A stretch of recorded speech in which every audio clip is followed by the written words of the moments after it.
Good morning. Super Bowl Sunday. This is a response to the Editha and Chickamauga discussion board.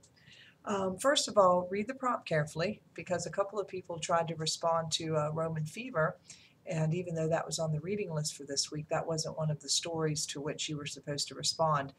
I like the way you tried to make a connection between, that internal kind of war sometimes we have within ourselves, and certainly Edith Wharton, who is known for her characters of the upper class who have these sort of internal conflicts. That makes sense, that's in the vein of the psychological realism.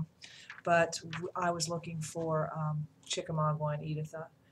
I would like to say that Christine Hattie, I like the way she described Editha and Editha's perspective via like movies. She referenced The Breakfast Club when Judd Nelson, puts his fist up in the air when he gets the girl. She said that Editha sort of reminded her of that, where Editha kind of looked at her life as a movie, and she was looking for like a fantasy ending of a heroic movie. I thought that was really good and a great connection. Jeremy also responded to a post, and he said that George is manipulated by a woman who doesn't want him but wants a hero. And I think a lot of people were catching on to the fact that Edith is very shallow and idealistic, and sometimes people read the story like she's the romantic point of view, that sort of, this is the way things should be, and whereas the story it takes place, it's a story of realism, and this is how things really are. People die and that kind of thing.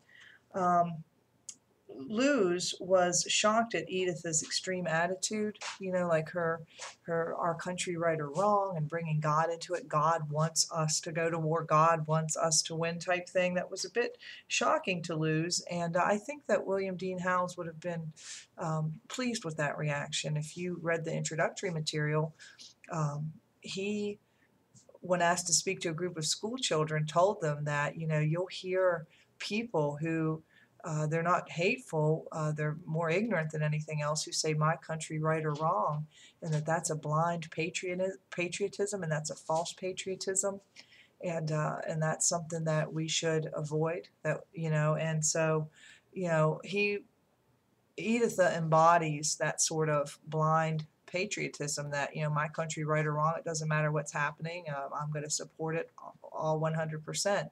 And some may say a radical point of view. Certainly William Dean Howells was considered radical, but that was his point of view. So I think Luz's shock at that would have pleased William Dean Howells. Christopher also pointed out that in a way Editha is childish because her expectation is that her love should be earned by some great task. And a lot of you disliked Editha because of that. And at the end, she hasn't learned her lesson. She finally, let me see if I can find where my notes are there. It was Karen actually who compared the characters, and she pointed out quite well that both have idealistic and romantic notions of war at the beginning of the story.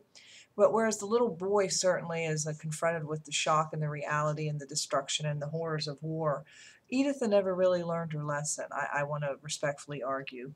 She finally comes to terms with it by thinking about George's mother and what she had to say is vulgar.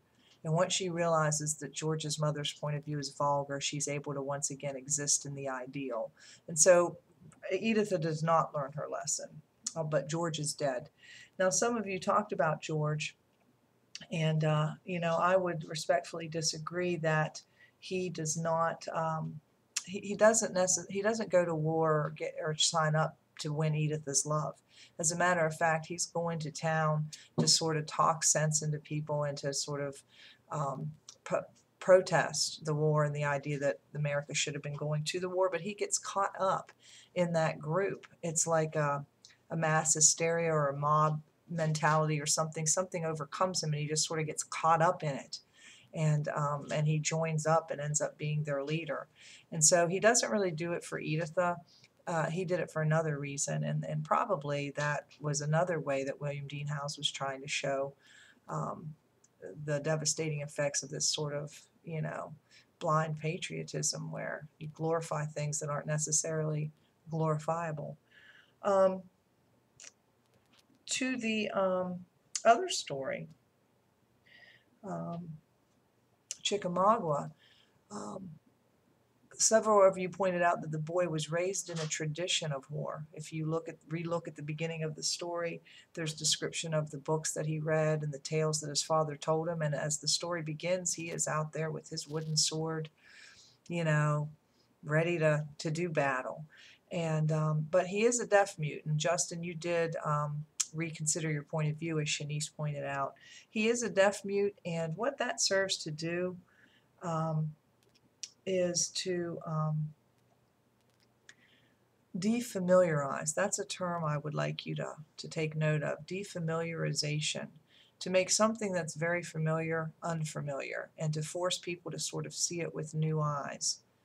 By allowing us to look at the devastation of that war through that deaf-mute boy's eyes, it makes us look at things a little differently.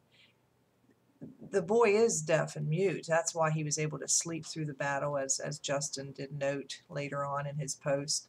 So he doesn't really know what's going on. He doesn't have a true sense of it. And so when he sees those soldiers who are so injured and crawling and dying, and he makes it, he thinks about his own experiences on the plantation, and well, this is like the guys that let me sit on their back and pretend they're horses, so let me get on this guy's back and he'll ride me around. That's awful. But to make us see it in those eyes and in those terms, even though we might have a sense of how bad the war was, that really makes it bad. And so so that's called defamiliarization. And Barrett had pointed out, quote, objectivity becomes increasingly important. I think she must have pulled that from the introductory material. By presenting, not trying to say, look how bad this is.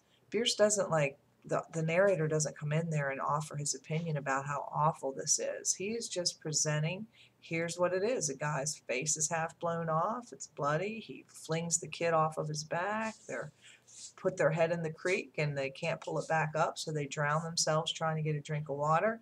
He's not saying that's good or bad. He's just presenting it. And so that's another way to try to, and that's the way that is a horror, an anti-war story. And of course, the little boy is affected at the end. Unlike Editha, who clings to her ideal of the gloriousness of war, the little boy cannot possibly think that anymore, since his home is destroyed and his mother has been murdered brutally. I like that David contrasted the settings, and someone else had done that. I think it might have been Tyler, how Chickamauga is a war that takes place in our backyard, so to speak, and then how in Editha the war is taking place off of our land, and that has a sort of different feel to it. And they both pointed out the importance of that, and how that affects the outcomes as well of what happens in the stories and how the characters react. So that was good. And Linda also referenced that in her post. Last thing I'd like to point out is I liked how Lataria tried to get a conversation going by asking questions. And of course, one of her questions was about Roman fever, so I can understand why no one might have answered that one. However, I did like that she points out that the boy moves from innocence to progression to awakening, and she asked a question that Jackson answered about who's a compelling character in the story. So I did like that, and I appreciated Jackson trying to interact. So that was a great job on the Editha Chickamauga discussion board. Make sure you know the term defamiliarization for your TWIZ that'll be coming up soon. And I hope you have a great Super Bowl Sunday.